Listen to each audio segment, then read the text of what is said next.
Okay, we are live. Okay, would you like to go ahead and start out with the initial announcement, Stephanie, please? Yes. One moment.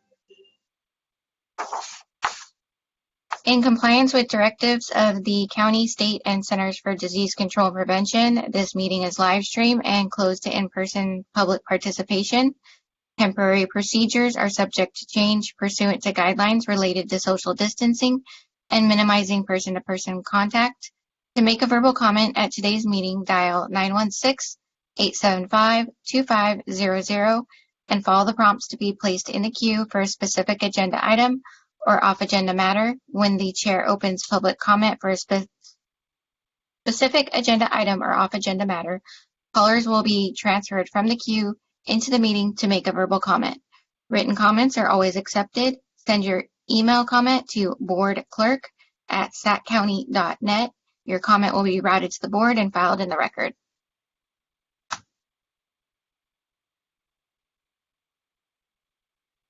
And then now I can do the roll call if you would like. Yes, please. Okay. Member Bruce? Member Garfield? Present. Member Holt? Member Sweet? And Member Tubbs? Here. And we do not have a quorum. Okay, so at this time, since we're starting the meeting without a quorum, and hopefully we'll get one soon with one more member, we will hate to have the people waiting for the item number 1 to hold, but I would like to get a quorum so we can make a decision on that. So I'd like to start with item number 2 on the agenda, which is the SB2 Housing Production Streamlining and Acceleration Amendments to the General Plan, Zoning Code, and Countywide Design Guidelines Workshop. So can we go ahead with that one? Is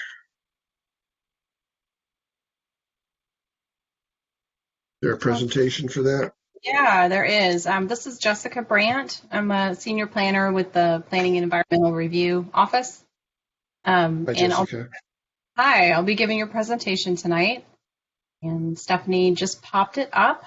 You did my work for me on slide 1, so I think we can go ahead. Stephanie, can you move to slide 2?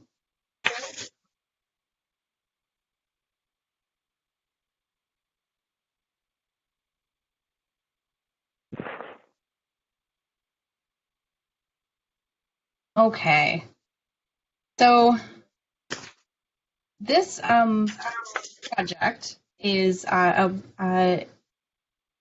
sponsored. Let me start this again.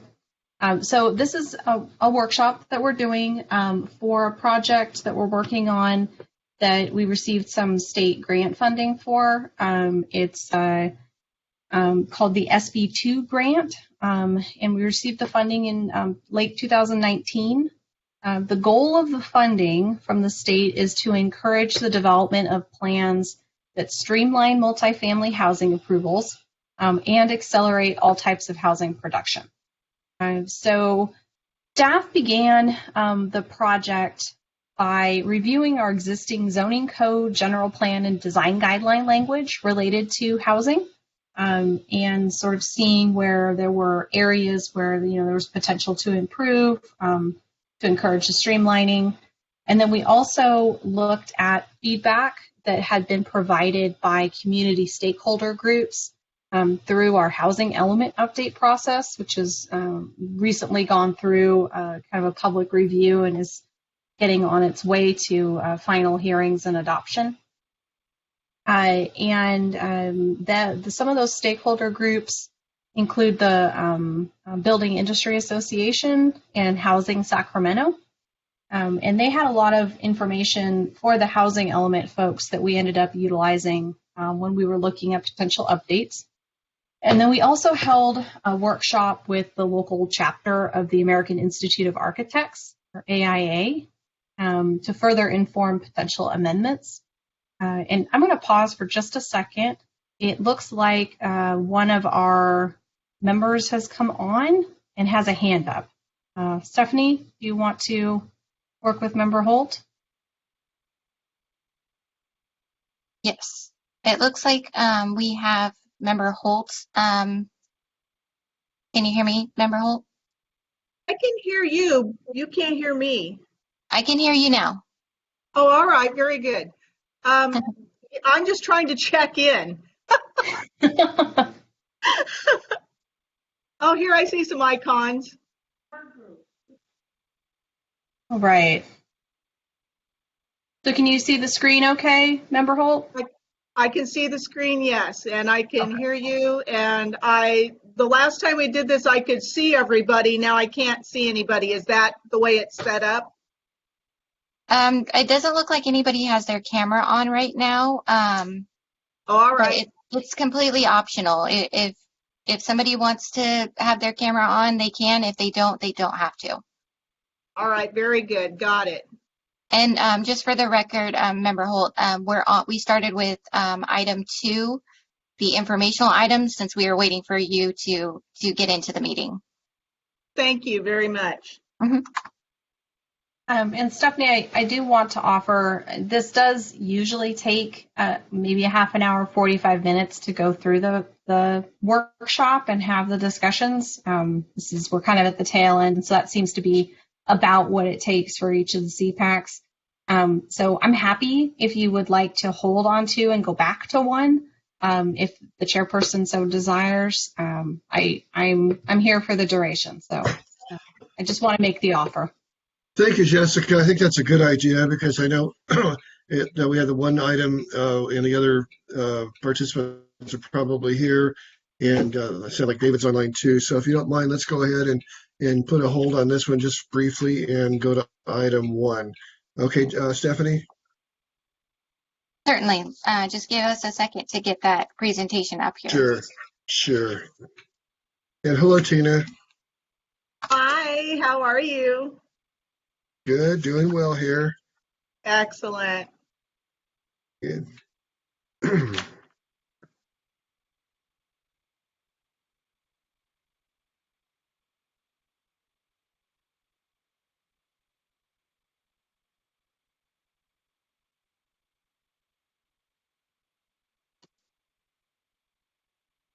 Stephanie, I sent you some pictures that I took. I noticed that the timestamp was in March of 2011, supporting water concerns. So hopefully you got that in your email a few minutes ago. I did, and just let me know if you would like me to add that to the public record. Yes, please. Okay, I will do that.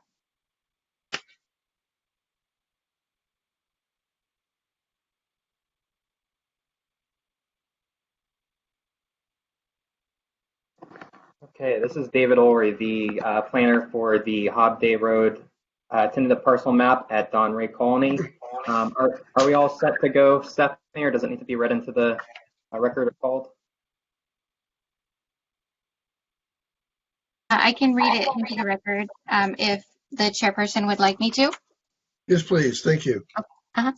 Item 1, Hobday Road tentative parcel map at Don Ray Colony, located on the northeastern corner of the intersection of Alta Mesa East Road and Hobday Road in the Southeast community. The request is for a tentative parcel map and design review. Okay, good evening, members of the Southeast CPAC. This is David Ulrey again with the Hobday Road tentative parcel map project. Next slide, please. So the project is located at the northeastern corner of the intersection of Alta Mesa East Road and Hobday Road. And the request is a tentative parcel map to divide the 15.06 acre parcel into 3 5-acre parcels, and a design review to determine consistency with the countywide design guidelines. Next slide, please. So here we have the proposed tentative parcel map.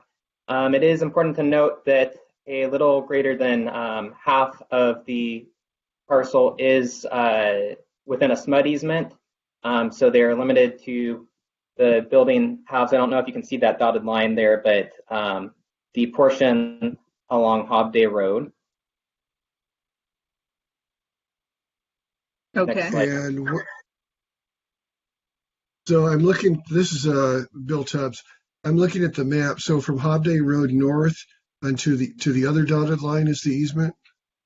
No. So from that mid kind of dotted line going north, that is the easement. So it's the greater portion there.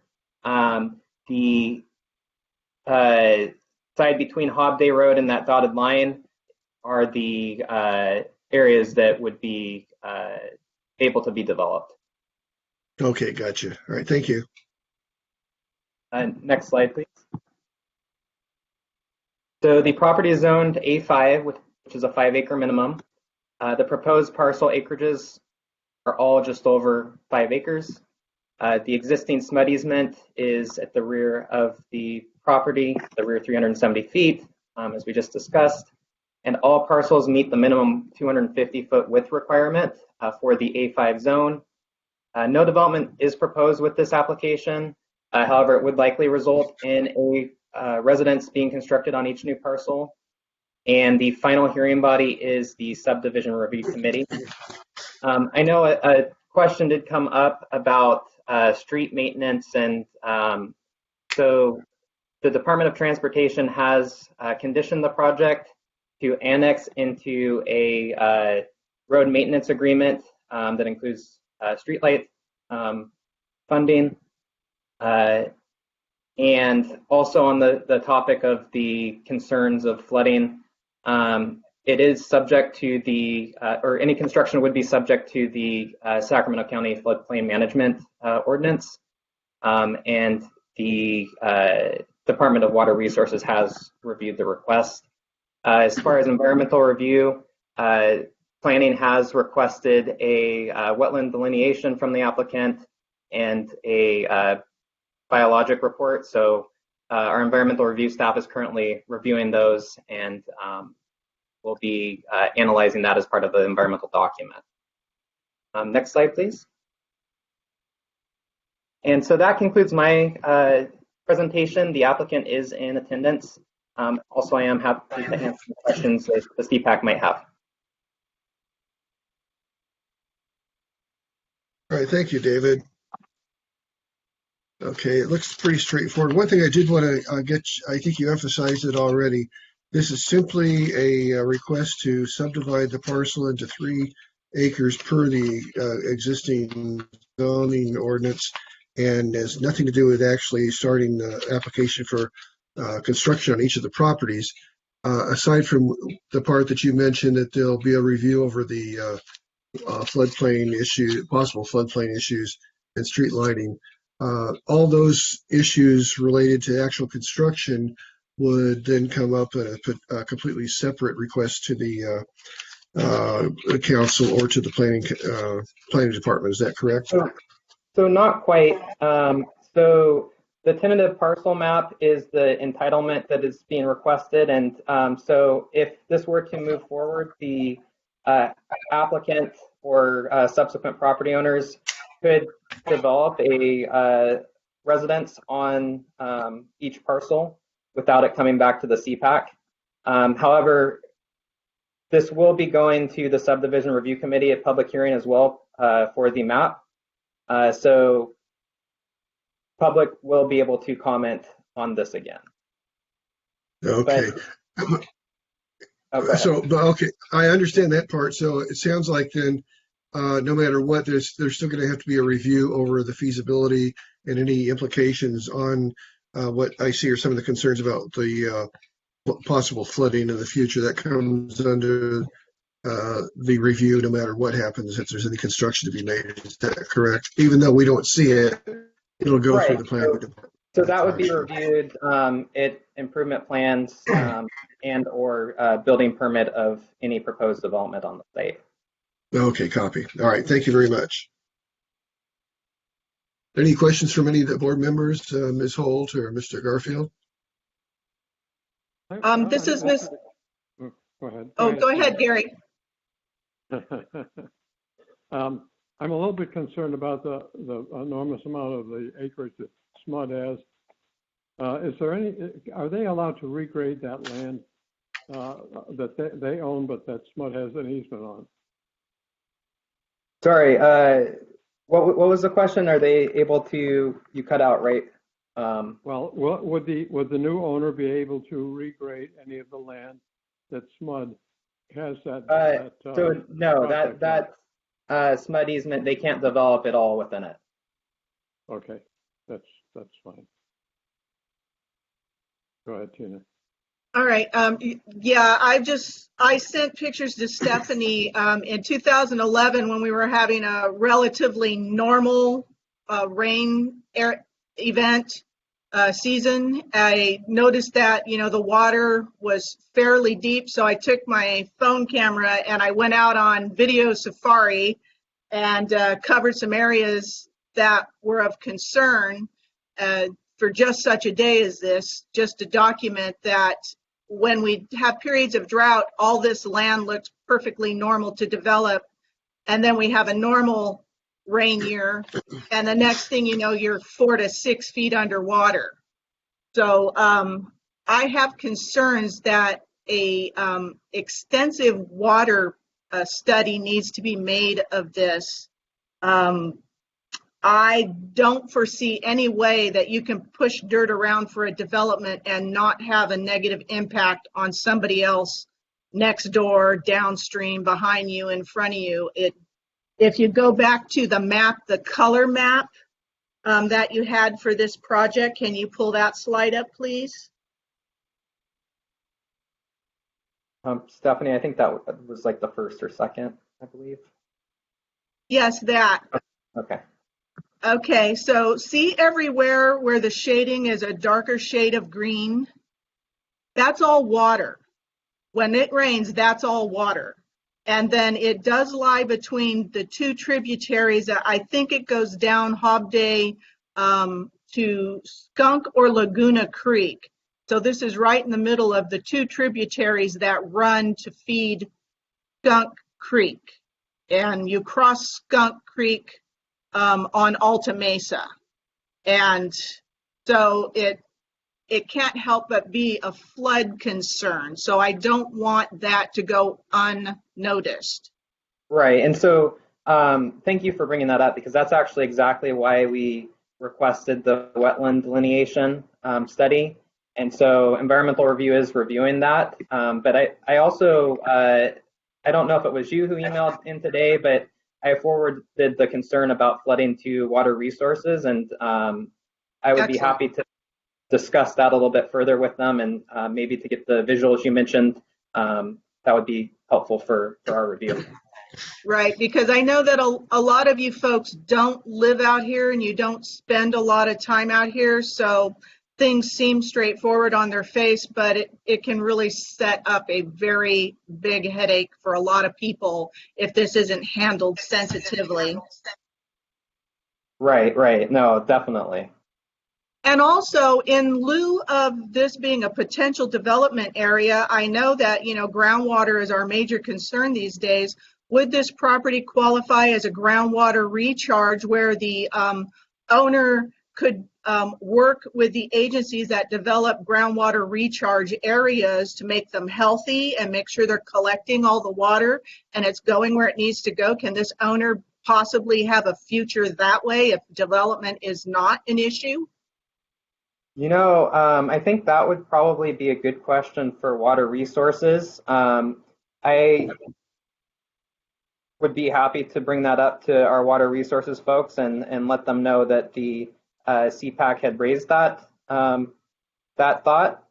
Right, because I know people have land and, they have hopes and dreams for it, but sometimes some things aren't realistic. But we need groundwater recharge, and this looks like a perfect candidate.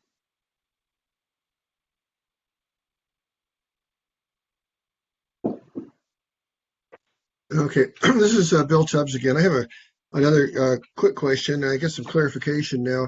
I'm looking at an aerial photograph that I found on the property. I wanted to be sure I knew what I was looking at. So it looks like the SMUD towers are at the north end of the property. That's why I see it on the map as little square blocks.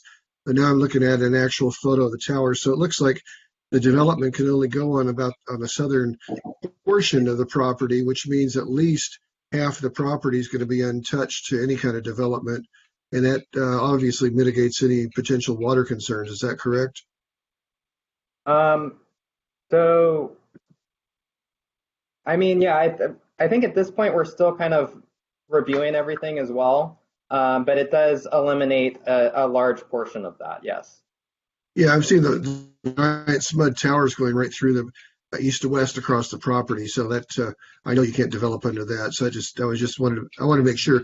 And the other question, and maybe Tina, you can verify this: is Skunk Creek the creek that's off to the east of that property?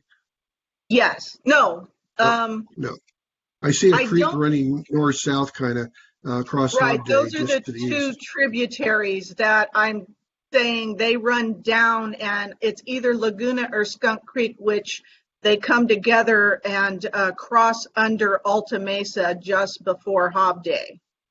Oh, okay, gotcha. Yeah. Now, whether those tributaries have names themselves, I can't verify that. Okay, no, I was just curious. Thank you. You are welcome. Okay. All right. So, okay, it sounds like some of the questions are answered. Did we had some comments from the public, neighbors on this? How do we deal with that, Stephanie? This is Stephanie. The public comments have been sent to all the members, and then they are posted to the public. So we don't have to, you're welcome to address those, but they're made available to everyone. And then we do not have anybody waiting on the line to speak. Okay. And I see the two comments, and it looks like that's what's been addressed, primarily any water aquifer issues, the creek, and then there was a question on one of the letters about a further, let me see, construction, obviously. There's a question, would it be further subdivided in smaller than 5-acre parcels? And obviously the answer to that is no, because 5 is the minimum. That's correct, right?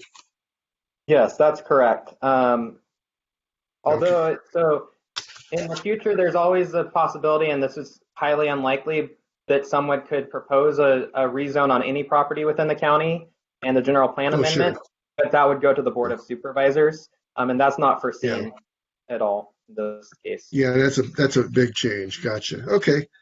All right. Any other comments or questions from board member or council members? Sorry. No, I'm satisfied with my statements and the answers. I'll get this, All Gary right. Garfield. This is Go ahead, Gary Gary. Garfield. I don't Yeah, think go ahead. I don't think that the surface water is a major concern. Being an old landscaping contractor, you're really not allowed to regrade your current land in any way that it would affect the surrounding properties. So it really won't make that much difference if a building goes in terms of what's happening, especially with the big area that SMUD has behind there. So it seems to me that is not a real issue, and the groundwater that is groundwater that is provided as a result of say 15 or more acres probably would not be significant. And actually, there's a meeting at the Herald Firehouse right now about that very subject, and I was at their last meeting, and they didn't seem to be at all concerned with groundwater. They were concerned with underground water, and it was very interesting to listen to them. Well, what is groundwater if it's not underground water, Gary? Say it again. What is groundwater if it's not underground? How do you form a distinction between groundwater and underground water? One thing has to happen before the next thing happens. Yeah, we have all kinds of aquifers underwater that usually relate to a river or something that has injected the water underground. Yeah, from the surface. Most of the surface water in any area runs, most of, not all, but especially where we have hard pans, most of that runs off on essentially the surface to a stream, and then the stream will feed the aquifers. I disagree with your assertion there. Yeah, go to the meeting. at the firehouse when this is over. I spent a decade going to those meetings with Gerald Cressy.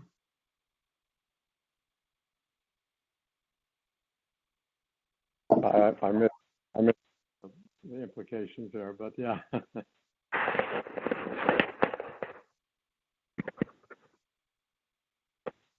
Okay, any other comments on the this particular project?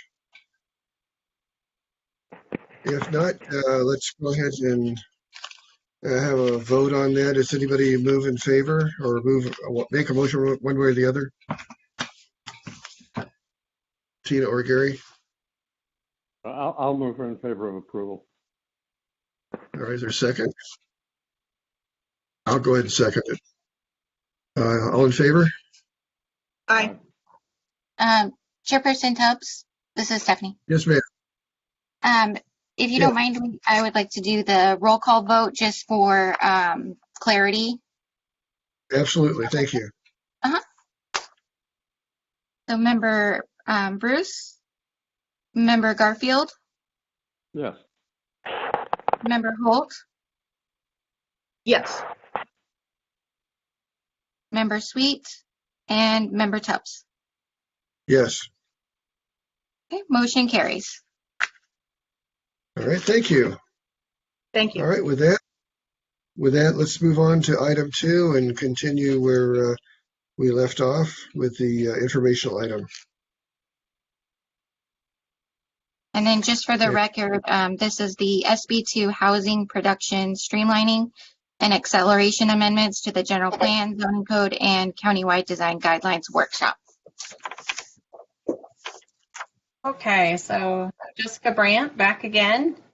Looks like she's got us on to slide 2 here. So as I had sort of led off with, we're doing this program or this set of amendments, proposed amendments, looking to streamline housing and encourage housing of all different affordability levels, all sort of driven by state mandates. And I'll talk about that as I kind of go through the project overview.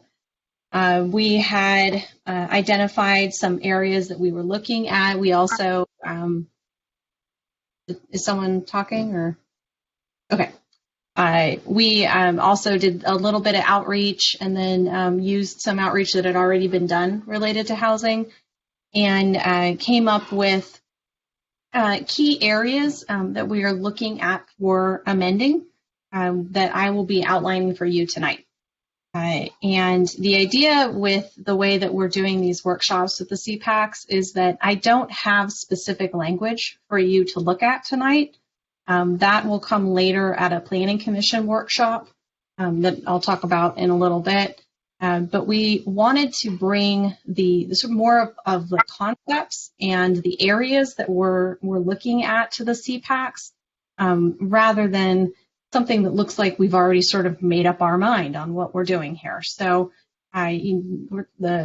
so far the workshops have been really good as far as getting some feedback on the concepts and the ideas and the direction that we're going. So that's kind of what you'll see tonight. I'll talk about key areas that we're looking at. I think Chairperson Tubbs, the way I've done this with the different CPACs has varied. Sometimes I'll go through the entirety of the presentation and then we'll have a discussion at the end of the various topics. Other times I've stopped at sort of key points and have had discussions as we go. Both of them work just fine. I don't know if you have a preference.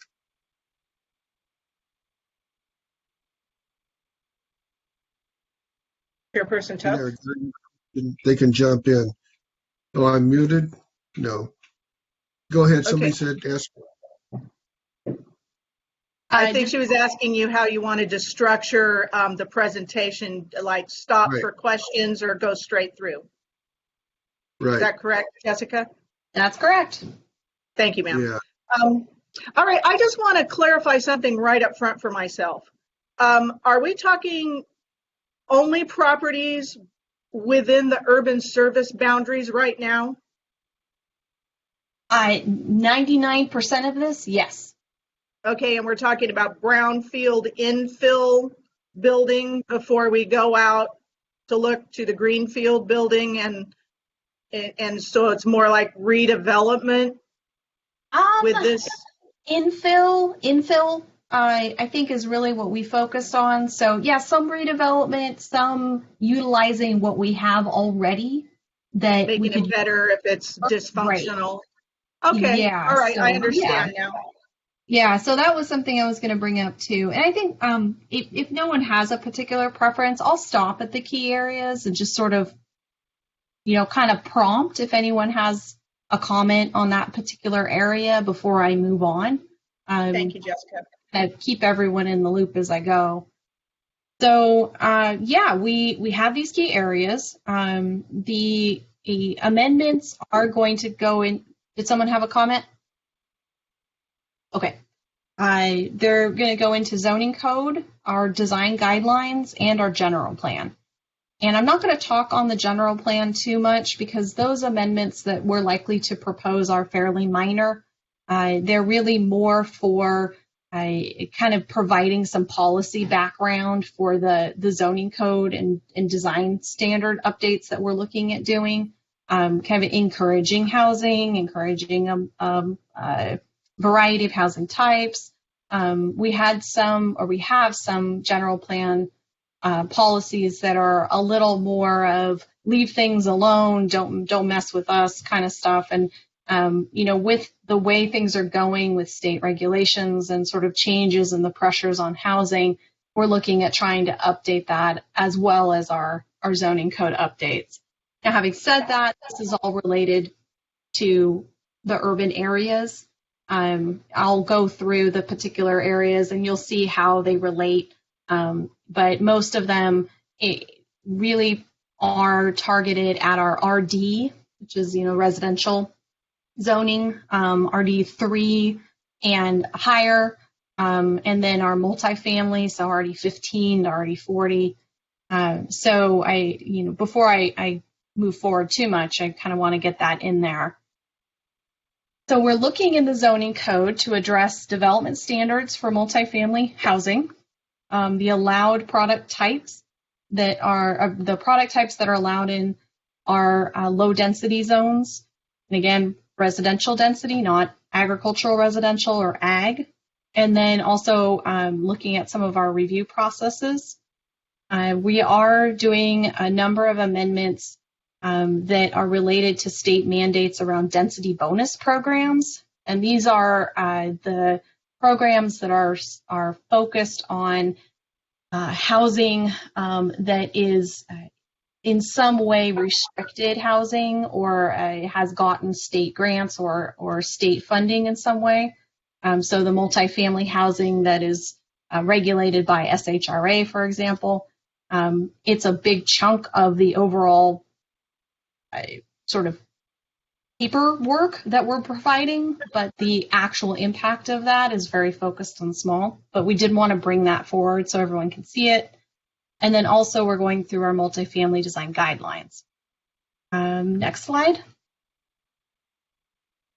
So the first area that we're looking at is expanding the range of housing product types allowed in our low density residential zones and in our commercial zones.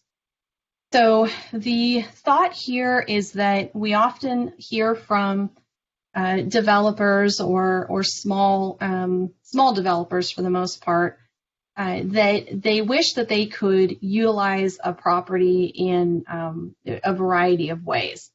For example, they would like to put a duplex on a property rather than split it and do two homes, or it may not pencil for them to go through a parcel map in order to get 2 units on a property.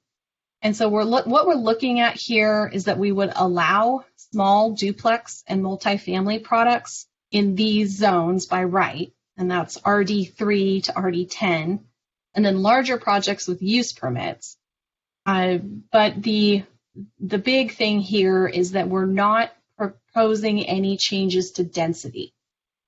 So the example that I've been giving is that you're in an RD4 zone, which is you are allowed 4 residential units per acre in the RD4 zone, and you have a half-acre lot. Right now, in RD4, the only way you could get 2 units on that lot is to split it. So you have to go through a parcel map and then do a single family home on each lot. What we're proposing is that alternatively, you could do a duplex on that lot. You just wouldn't be able to split it. At that point, you have the 2 units. They're just in a duplex form as opposed to 2 single-family homes on separate lots. And it's interesting. There's certain areas of the county that seem to be sort of hot spots for where people are looking to do this. Often we get this request in areas of Rio Linda, North Highlands, where you have larger lots that could be split, but the financials of that don't work for folks that are looking to develop them. But putting a duplex on it and getting the same number of units does work. So again, this is trying to get to allowing infill in different types of ways to make some of these properties that are underutilized better utilized, and just the better ability to recoup the development costs. And so the picture that I have here is actually in my neighborhood in Carmichael, and our vision for this sort of product sort of integration is something like this, where you see that there's 3 units here. There's actually 2 single family and 1 duplex. It's the one in the center. And the idea is that it would just integrate into the overall mix of residential in the area and, not become a blight or an issue that way. So this is an area that we're hopeful will help spur more of this infill development. And I'm curious kind of what your thoughts are, or if you have any questions on this proposed area of change. I understand the developers need to make more money when they do their work. My concern, I'm always a quality of life person. What does it do when you flood a quiet area with a density of families, more cars parked, into an area that had breathing space, and now these proposals seem to take breathing space away? Do you understand that statement? Yeah, I think, and I think that will be relevant to some of our development standard update changes that we're looking at. In this particular case, the idea is that you're not increasing the number of units. You're just allowing the same area to be used in different ways. So instead of, someone could come in and request a split and, on a half-acre property that's RD4 and put 2 units. Or they don't do that split and they do a duplex. And you end up with the same number of families at the end. And so in this case, it's not quite the same, but yeah, this has been an interesting one because it's hard to not look at it like it's going to increase density. And so trying to, I think when I get into some of our development standard potential changes, I think your comment will make a lot of sense for that. And it's one that we've heard a lot. I'm sure. And the next thing is in keeping with SACOG's transportation management, are you still working towards walkable communities where they want people to live and work in the same area and try and get those cars off the road? Is this working towards any of that goal? Not explicitly. The extent of what we're working on under this grant is very focused on development standards, zoning code standards. I think the overall idea is that allowing some of these infill properties to be utilized better, could help with that overall goal. And then we also, I don't have it on this slide, but we're also looking at opening up some of our commercial zones to allow residential. That would not be by right. That would be through like a use permit process. Okay. But that same sort of idea, though, is that there are underutilized, like business professional is a big one that we see people ask. Absolutely. Yeah. And so if you're able to change those into housing and they're on a main thoroughfare where there's shopping and other, other amenities and employment, then that's another way that we can kind of inch towards that overall goal of getting a more walkable community. So that's another area we're looking at. Another, I don't know, I wouldn't call it an issue or a concern, but ideal for me is in those underserved professional areas, if there were live work right there for the self-employed professional who wants to not commute at all, but go through one door and into their business venture and work and live right in the same place. If there were more development towards that. Yeah. That makes a lot of sense. Because then even if you're aging, but you're a professional, let's face it, we get old, we can't drive anymore. Nobody wants to do a 2-hour commute, but we're still viable professionals. And if I just have to go downstairs or just, through one door and one side of the spot's my house and then through the door, the next spot's my professional location, those would serve a lot of people. Right. And we have some language in the code that does allow live work, but the way it was originally written, it's not particularly friendly to making it actually work, in real life. And so I think that is something. Actually, David Ulrey is still on the call, and a year or two back, he worked up some potential language to make it better, and we just haven't been able to slip that into any of our updates. But yeah, that's definitely an area that could help too. Absolutely. I just think it would keep people, aging citizens who have professional skills, no matter what that skill is, keep them viable for a very long time. Mm-hmm. All right, that's all I got. Okay, I have one comment. Go ahead, Gary. It seems to me that we are trying to make big general rules that work countywide or in some cases statewide, and it would be much better if we could have a lot more local control. If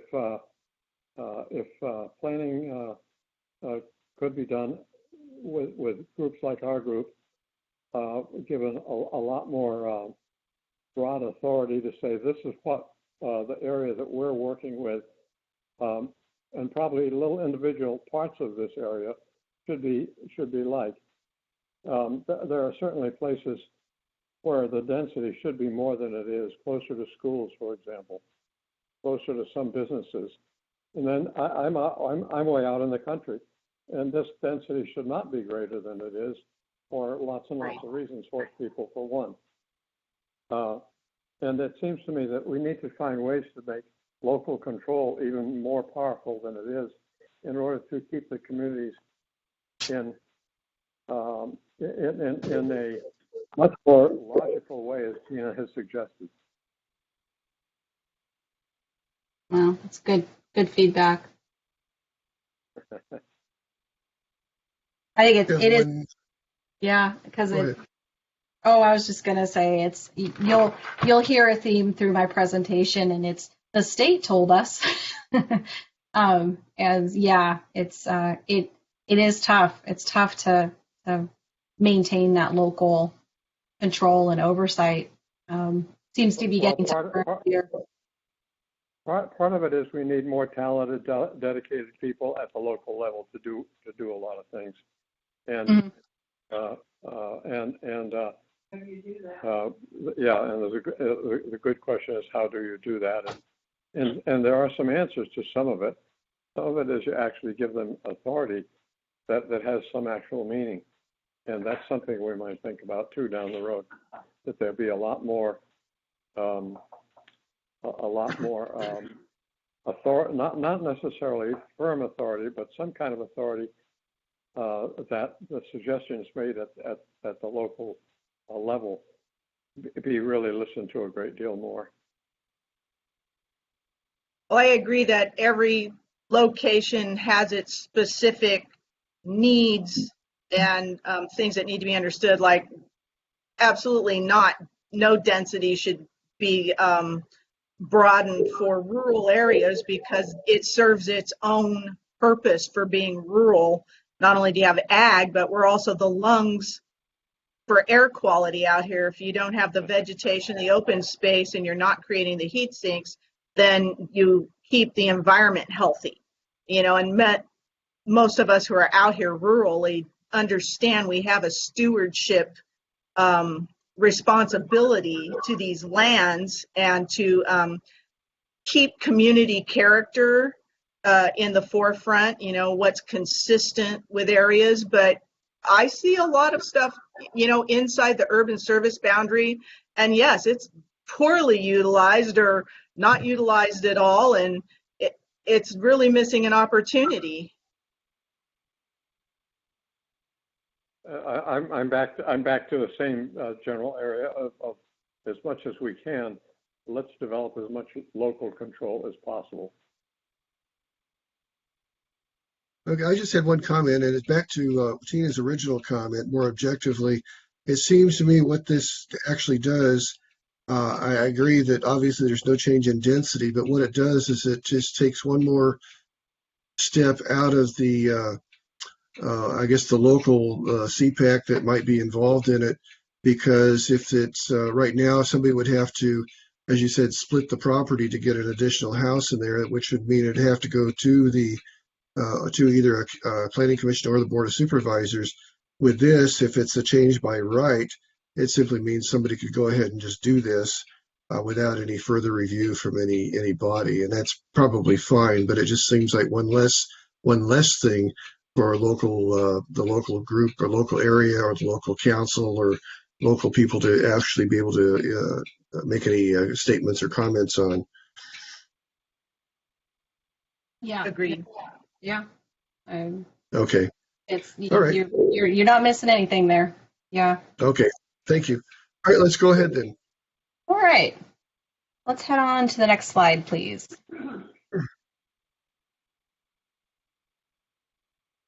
So this is our next area that we're looking at, and it's specific to multifamily housing, development standards. We often hear from potential developers that specific development standards are major barriers to making multifamily residential projects work, even on properties zoned for multifamily development.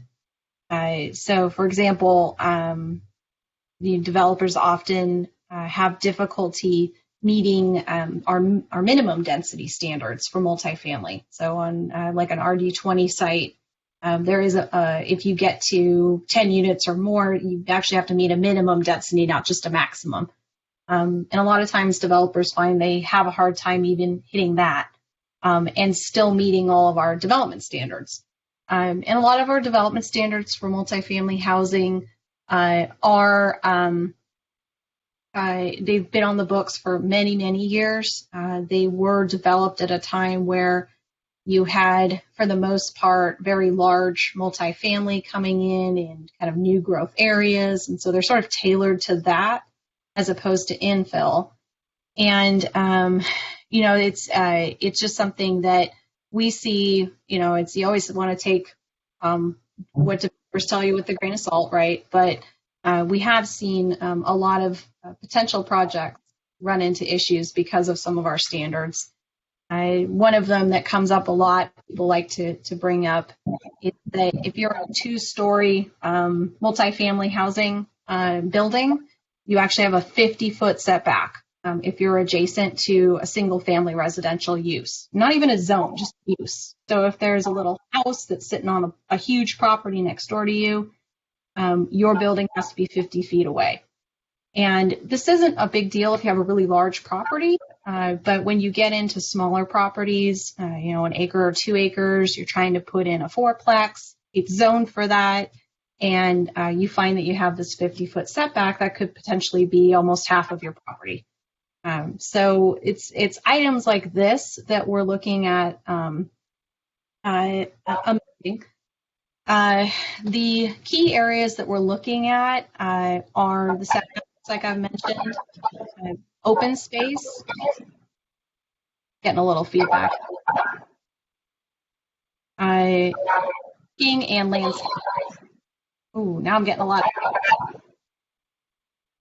that. Okay, great. So these areas, we're looking at changes, but we're not looking at huge changes.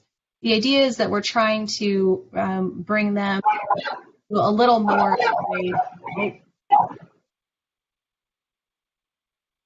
Okay. Member Holt, I think I have two things on. Are you calling in as well? Well, I don't see my name in the presenters, but I see it in the attendees. So, wonder if we're getting some feedback. Well, actually, now it sounds fine. Okay, cool. Okay, So, I turned my volume down. Maybe that had something to do with it. Oh, I bet. Okay. So the reductions in setbacks, the changes in open space, we're looking at reducing them in like a factor of maybe 25% maximum. And the idea is that we're trying to get things to a point where it's not as much of that initial barrier for someone to come in and develop something that is reasonable and still provides enough setback and context sensitivity so that they're not, in the face of the next door neighbor. One of them we're looking at is front yards going from maybe 25, what we have right now, which is a 25-foot setback, to a 20-foot setback. I will say that through the workshops that I've been having with all of the CPACs, setback reductions to a certain extent haven't been as much of a concern. The potential reduction in open space was definitely listed as a concern for a number of CPACs, and reductions in parking, I don't know if we're going to move forward with. So, it's these are sort of the key areas we're looking at. I don't have specifics for you guys, and I know that's a little hard to respond when you don't have a specific to look at. But just as a general thought, the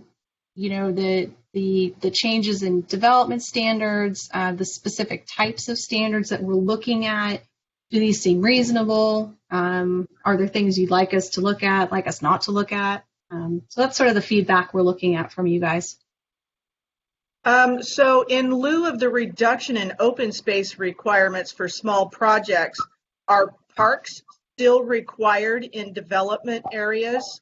Are they doing any kind of formula where if you're approved to do so many multifamily units in a specific area, like a 1 mile radius, are you required to set aside a park that could meet the open space requirements issues?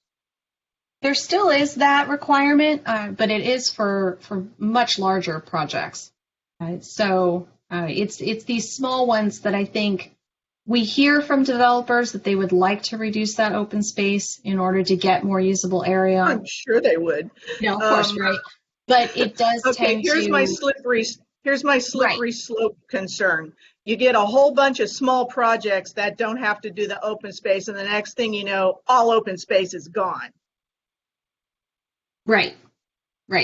Yeah. So there's got to be a point where it says, no, we've reached a ratio issue where somebody's going to have to do open space, or they're all going to have to pony up and do some open space. Yeah, and with entitlements, there is a certain amount of fee that the project would have to pay. But if they don't have to go through an entitlement, there's not that same. There is some collection for service districts for any development. So if you're coming in, any housing development, whether it's by right or you have to go through an entitlement, you still have to pay a fee for the school district and pay a fee for the park district. And, so there's still that, and they're still collecting fees. But yeah, it's definitely not nearly enough. I was going to say collecting them and actually cutting the checks to develop them are two different things. There's places 30 years old still waiting for their park. Right. So yeah, that was definitely an item that, we're considering. I don't know if we'll move forward with it based on the feedback from the CPACs. A lot of people were concerned, with the pandemic and people being stuck at home, and then you're going to potentially reduce whatever open space they have available in the area. It's open space is lifesaver. It really is a lifeline for people. It's a requirement. I don't know how it can be considered an option in any manner. It's just humans need to see green open space. Yeah. So that one, definitely a wobbler, I think, at this point. Okay. What are the other sort of ideas, setbacks, and I'm assuming parking's probably not an area that seems appropriate, but I'm, happy to hear feedback on that one. Well, the reality is you get a family of 4 or 5, everybody's got a car. Where are those cars going?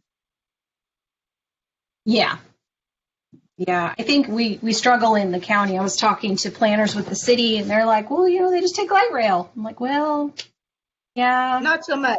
In the county, that's so much harder. And it is a chicken and egg thing. The more density you get, the more transit will be supported. But then you have people living in very dense areas until that happens.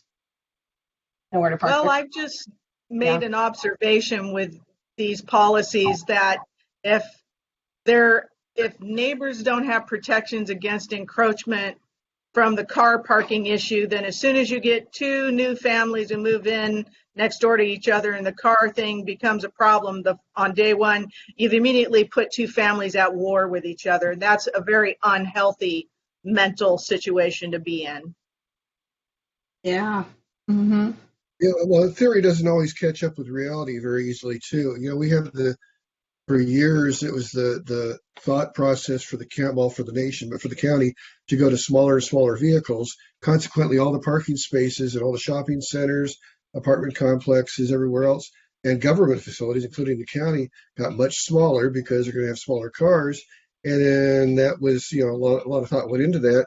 And then over several years, all the cars started getting larger again for safety reasons. And now the larger cars can't fit into smaller spaces. And so there's the theory and the reality are 2 different things. And that's some of the stuff that Tina's talking about here too. You get to a certain point, and then all of a sudden, well, it was, like a slippery slope, a little bit less open space. Well, now like that picture, you've got, you have a 2-story building. Well, now you've got a little bit less sunlight going across to the area that's left open. And that's the kind of issues you have. Obviously, it's a different topic. Downtown, you have high rises, and there's just totally dark streets and alleys all the time because there's no open space, and they do that. And it's a minor version of this, but I see the same thing happening if there's not a very cut and dry. This is the end. This is where it stops, and we're not going any further with it. Agreed. Okay. All right. Any other comments? Let's keep going. Okay. Next slide, please.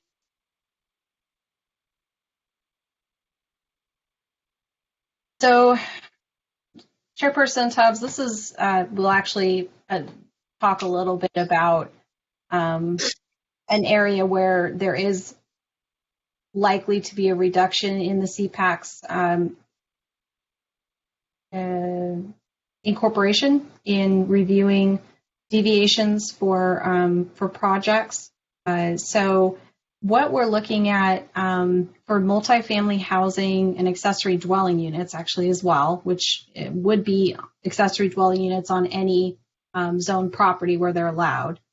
So that's that 1% that I was talking about that would be directly related to most of the Southeast, is that right now for multifamily housing, if they do need to ask for a deviation from a development standard, even a 1 foot reduction in a setback, let's say, that has to go to our planning commission. And the process to go through a special development permit, which is the way to get that deviation through our planning commission, you're looking at about 8 to 10 months and $14,000 of processing fees. And for a lot of folks that are looking to develop, it's just not worth the effort and they walk away. So what we were looking at is creating a new level for a special development permit request called a minor special development permit, which I've nicknamed SPAM. And what this would do is looking at it as being a way to request either a minor amount of deviation or only a certain amount or a certain number of deviations for multifamily housing and for ADUs, and do it in a streamlined manner. So it would still be considered an entitlement, still could be conditioned, but it's done where the planning director would be the authority for approving this special development permit, the SPAM, and it would go out to the neighboring property owners for review and comment. And then depending on comments and concerns and then any other issues that we see as we do an analysis of the request, it would be conditioned and either approved or denied.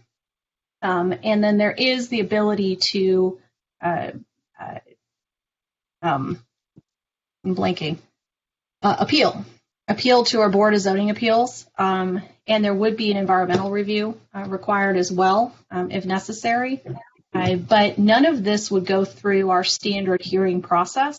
So this would be something where if they're asking for a deviation through this minor special development permit, it would not come to the CPAC. And in this area, we're looking at either limiting the amount, I think I mentioned, of the deviation. So, if you're looking at up to 25% of a standard, of a reduction of standard, you could ask for this minor. Anything above that, then you would go through a special development permit process through our zoning administrator, and that would trigger our normal hearing process. So something like that would then end up going through the CPAC review. Or if you're asking for only 1 or 2 deviations, that could be under the minor, or maybe some sort of combination thereof.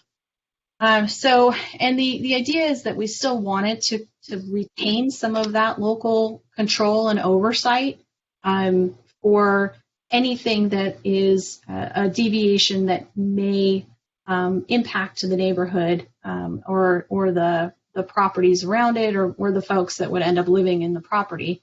But we wanted to get it to enough of a streamlined process that a developer could feel comfortable that they would either know that they would have the approval or not in more of like a month or 2, as opposed to that 8 to 10 months.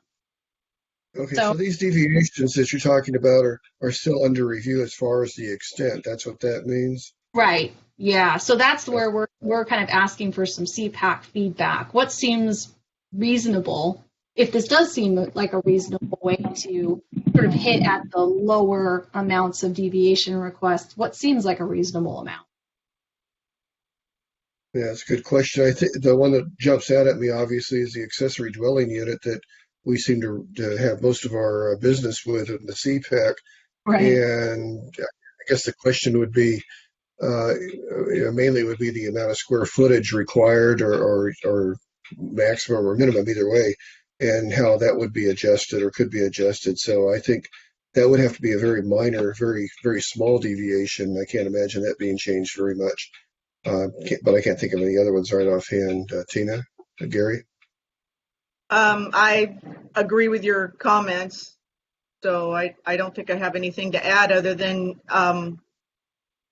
keeping it extremely limited as to the deviations per requester. And you can't come in with 40 projects to deviate and not trigger some kind of concern. Mm-hmm. So you don't want someone doing it sort of this property and then this property and then this property, and Right, like taking it by right. Well, I got away with that one, so I'm just going to keep doing this until you've exceeded and actually become a deviant from the process. Right. Yeah, the ADUs, we ended up including those in because with the state regulations as they are, we have such a limited amount of oversight now that it's like the chair was saying. I think people can ask for an additional 200 square feet, and we don't currently allow 2 stories. That's another type of deviation that could potentially go through this process. But other than that, you can go up to 4 feet from your side yard. You can take your barn and make it into an ADU. So it seemed like a reasonable thing for ADUs. But again, since you guys see a lot of them, if there is something, for example, going to 2 stories for an ADU, if that seems more appropriate to go through the CPAC for review, that could be something that we would retain in our zoning administrator level. Okay.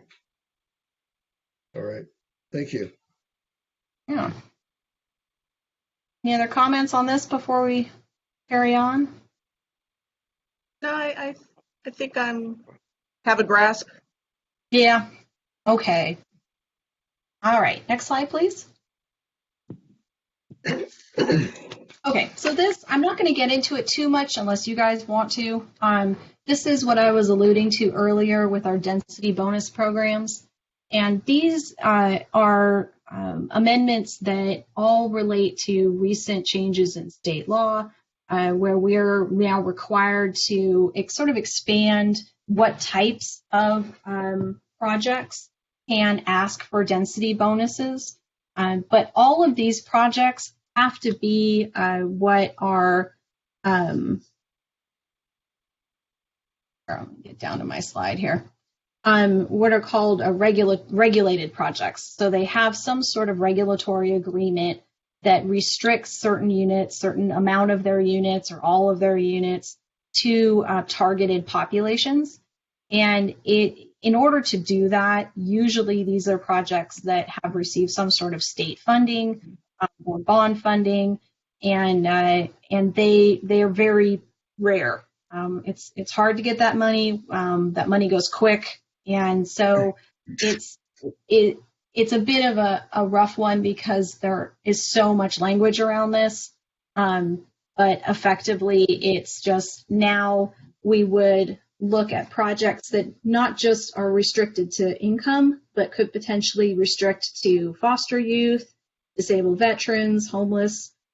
There's even a new law that you could come in for density bonuses for projects that would house college students. And again, these are all ones that have some sort of regulatory agreement that restricts who they can rent to. And then if they go through one of those regulatory agreements, then they can ask us for basically by right waivers or by right deviations, so they can reduce their setbacks or go up higher. And it's all in the name of providing more housing for these target groups. So everything we're doing here is just kind of coming into the letter of the law with the state. And, again, I can get into this more if you'd like, but this is just something we wanted to touch on so no one's shocked when it kind of comes through and looks like it's a huge change. It's really not. Okay, so this is definitely urban service boundaries within and infill. This would not be coming to a rural community? No. I mean, there's some areas of vineyard that are in long-range planning to develop, and so they have zoning that would permit something like this, but it's already been put in place and they're already doing the infrastructure and everything for that. So it may look rural in the area, but it's going to develop into an urban area, and it's in our urban policy area. Okay, and this would be like with likes. I mean, you wouldn't mix this whole group of people in one development. They would each have their own development that would serve them, and college students would be in situ to within the college location. Oh, that's a good question. I don't know. I don't think there's a restriction on that, but usually these are the developers are looking to serve a certain population. So it's not usual that there's a mix. Sometimes there will be when it comes to populations that may need the same services. Sometimes you have homeless or formerly homeless and disabled veterans that are both getting some of the same services, and sometimes projects will have a mix. And does this include sex offender relocation? I have no idea. Okay. That not in our zoning code. Okay. Yeah. That's all I got. I have one quick question. I'm not familiar with the term bonus program. If it doesn't take too much time, can you explain, for example, the one that says increase in max density bonus from 35% to 80%? What does that really mean? So that is, it's the way that they bonus throws me off. Yeah, so the 35% to 80%, when you have a project where you do, let's say, 25% of the units are going to be restricted for low-income folks, so they can only charge a certain amount, then you're allowed to go and build an additional amount of units that is either equivalent to that or sort of percentage to that. So instead, if it's RD20 site, so it would usually be 20 unit per acre, now it's effectively like a 25 or a 30 unit per acre.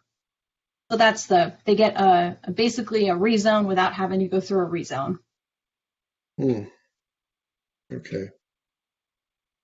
Interesting. Okay. Thank you. Yeah. All right. Nothing else on this one. We can move to the next. Yes, please. Okay. Let's see. Stephanie, can you get us to the next slide? Great. So this is another area that I'll touch on briefly, and then if you want to discuss more, we can. So this is another area where the state has kind of waded into local land use policy and has decreed that if we are to look at the design of multifamily housing, it has to be done in an objective manner. And what they mean by that is you can't use like standards or guidelines for multifamily housing that use words like compatible or consistent, or anything where there may be a reasonable disagreement amongst folks on what those mean. So, instead of that, it's, instead of fencing must be compatible with the neighborhood, it's fencing on iron, 6 feet tall, at the edge of walkway. So because of that, we took a look at our development or design guidelines for multifamily housing. And rather than just sort of, kind of throwing them away, we did want to continue to look at design for multifamily housing. And so we're looking at different ways of moving those guidelines into standards. So they would become effectively just like a setback or a height standard would be a design standard. And in that way, we would still have the ability to look at the design and, ensure quality design, and then also potentially mitigate any issues that might arise from some of the reductions we're doing in, for example, like setbacks. So we have guidelines that are, for instance, landscaping There's guidelines about types and areas that we want more landscaping in, internal property lines. And what we would do is we're looking at taking something like that, and we're saying the expectation or the standard is that any setback area that's along an internal property line must be landscaped with trees, a certain 30 foot on center, in order to create a visual barrier and additional open space and shade. So that's sort of where we're going with this. We're trying to balance continuing to look for that quality design while also not being overbearing with putting on a whole bunch of new standards. So it's still, this is kind of our area that's still in a bit of a work in progress.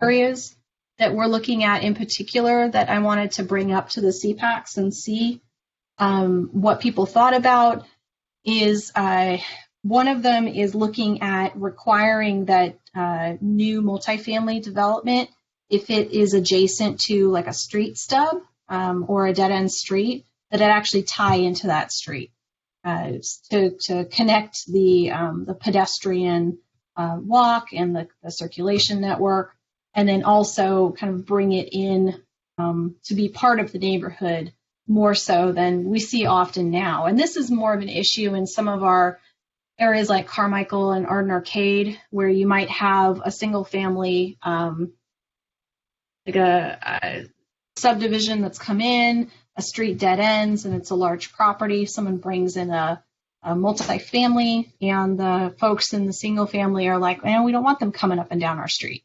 But then it kind of ends up creating an island, if you will, between the multifamily and the single family. So it's something we're looking at.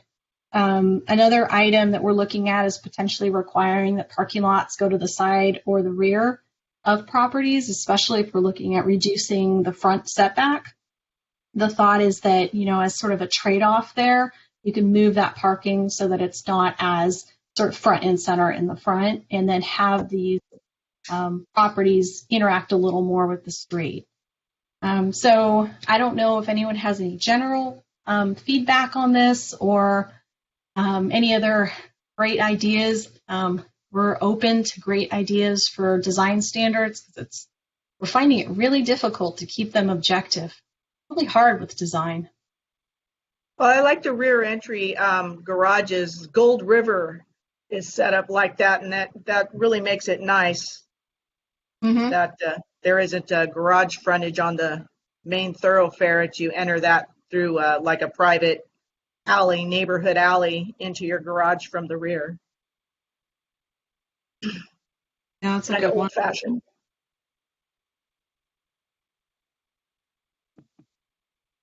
Any other thoughts on this or questions? Nope, I don't.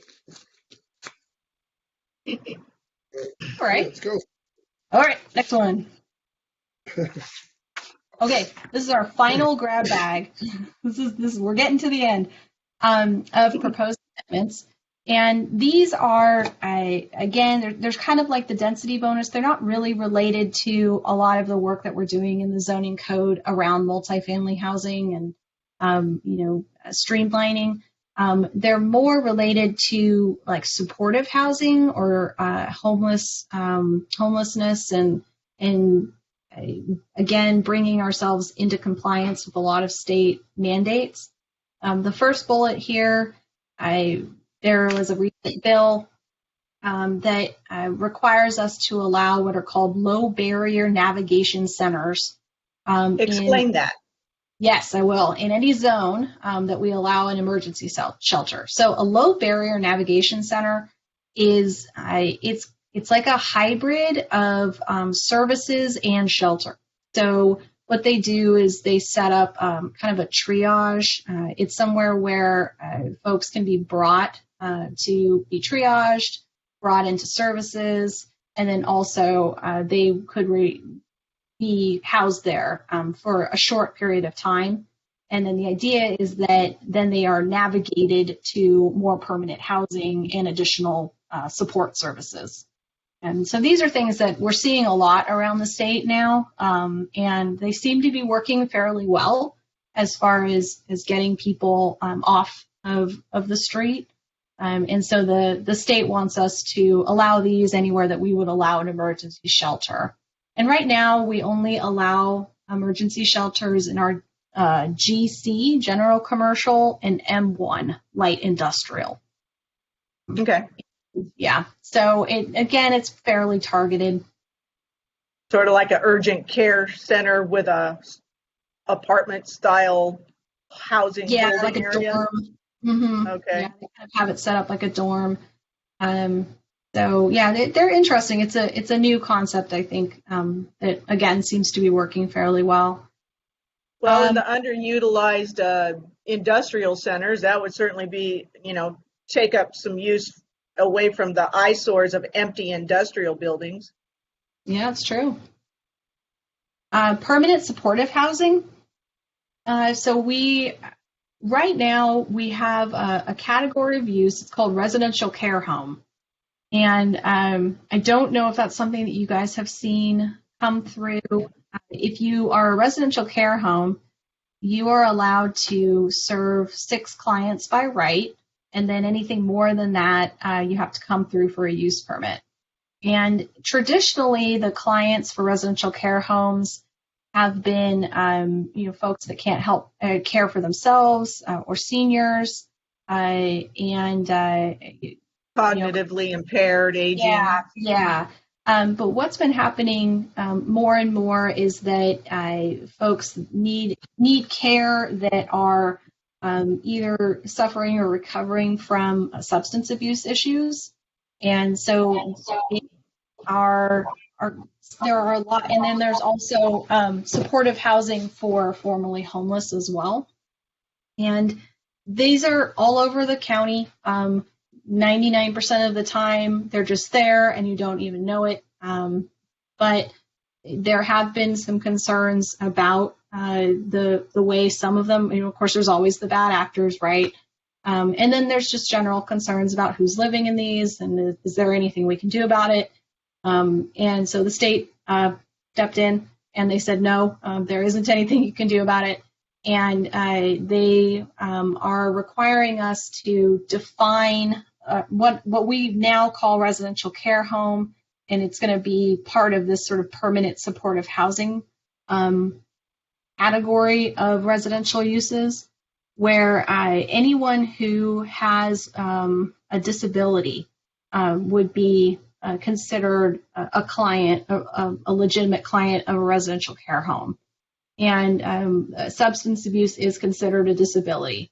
And so this is just an area where it's a little rough to talk about, and there is still some change going on at the state level, but we're trying to bring ourselves into compliance as much as possible, but not more so than we need to.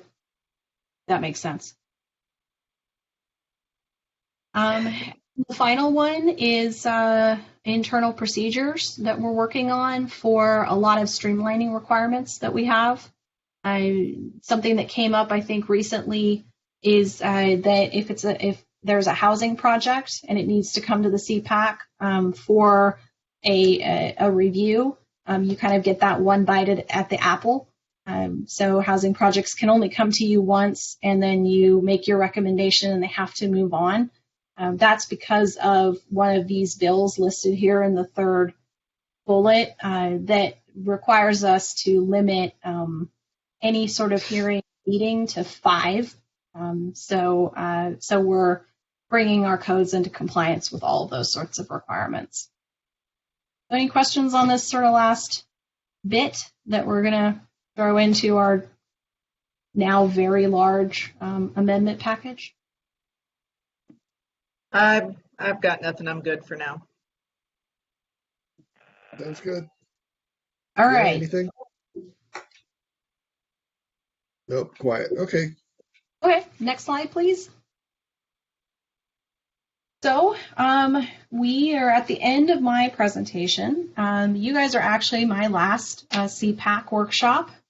So We went through all of May and into the first bit of June, kind of going around. Our plan now is to finalize the actual strike-through language with the zoning code, general plan, and design guidelines, and then do a little bit more outreach. We need to talk with some of the using advocacy groups, circle back with some of the development groups, and then we have a plan to take everything to the Planning Commission as a workshop. We're targeting late July. And then after that workshop, provided everything looks fairly appropriate, we'll bring it back to them for a recommendation, hearing, and then final action to the board. I put December 2021, that's our hope. Part of the grant funding is that they're only going to reimburse us for a certain period of time. And then we kind of better get ourselves going. So that's sort of the plan for the next few months. We will be letting CPACs know when the Planning Commission workshop is scheduled. And then we've also created a specific page for this effort. And so we'll be loading up documents and other materials there when available. And then, of course, after this workshop, if you guys have any other ideas or concerns or comments, please send them my way. And I'll bring those in with the rest of the comments I've received thus far. And okay. I think that's the end. All right. Thank you, Jessica. Good. Thank you very much. Appreciate that. Yeah, thank you for hanging on with me. It's getting late. Your last one. Yeah, you got mission accomplished. Woohoo! Okay, so let me see. That's it for the actual program. We got some miscellaneous matters, and it's really tough to get everybody on board here, but we really need to do something about election of officers in the group here. I've been the secretary, which is the position's been abolished, and since Tim left as the chair, we didn't have a vice chair. I really would like to entertain motions for one of you long-term people who would love to run the CPAC to. I nominate you, Mr. Tubbs. No, I decide I want somebody else to do that. I think I'd like to nominate Tina Holt for chair and Gary Garfield for vice chair. Oh, Lord. Do I have is that the way to go, Stephanie? Yes, you're welcome to do that. Make a motion, and then if there is anybody that would like to second that, we can go from there. I'm going to decline the chair position. I don't want to let anybody down. You would not. Your experience is very valued. Gary? I think it ought to be Tina if there's any way she would do it. I have been out of it for quite a while, and to be chair now would probably be a very negative thing. So I don't think that's a good idea. Okay, I accept. Well, thank you. That's good. Okay, all in favor of Tina Holt being voted in as chair of the Southeast Area CPAC, say aye. Aye. Chairperson Tubbs? Yes, ma'am. Oh, you have to call the roll. You do it. Okay, I'm sorry. Yes, but I just wanted to clarify the motion. I have. The motion is. Go ahead. Yeah, the motion is to nominate Tina Holt as chair of the Southeast Area CPAC. Okay. And then do we have a second? I'll second. I will second. Okay, Gary did. There you go. Okay. Bill, you're going to have to help me take the training wheels off. You've been around longer than I have, Tina. Okay, and with that, I will do the roll call vote.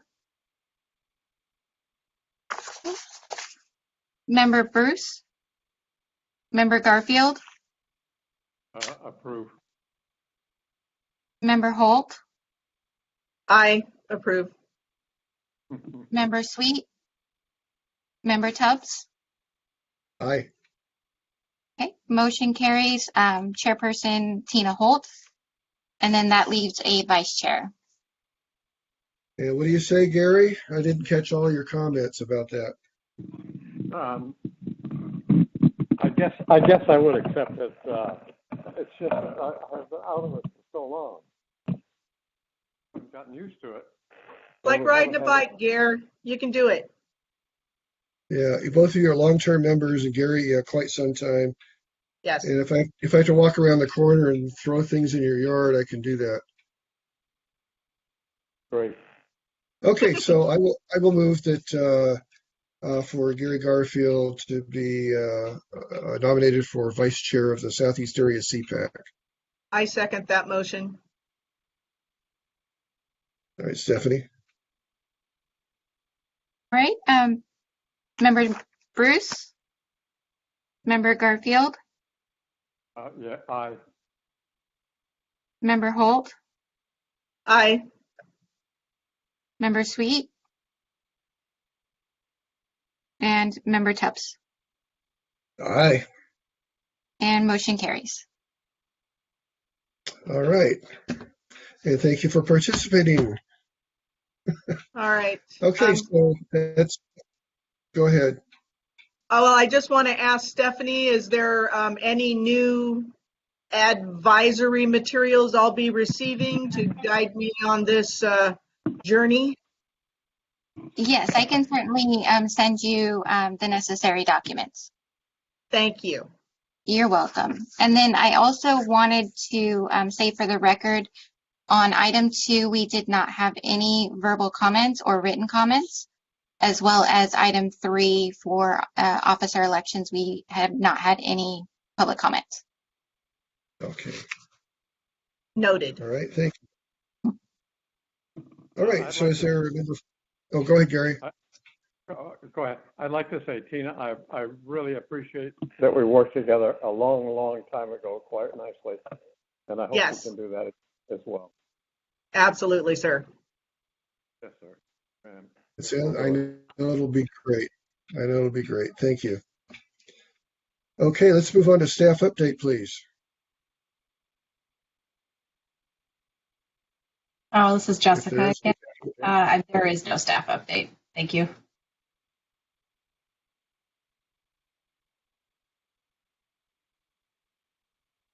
Okay.